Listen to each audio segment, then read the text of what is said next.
Huwag ka mag-alala, Tore, kasi matagal ko na talaga gusto makabugbog ng unggoy. Kung gusto mo lang talaga ng suntukan, bakit kailangan mo pa ng charity?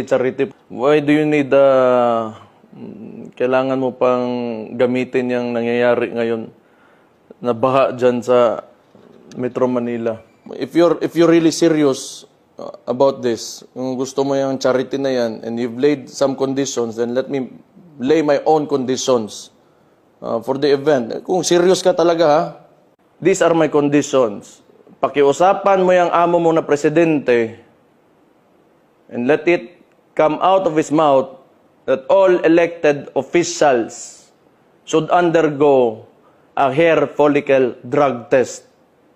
Papalagan ko yung charity mo na yan.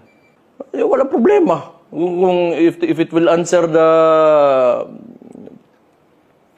issues nitong bansa natin, I can do that.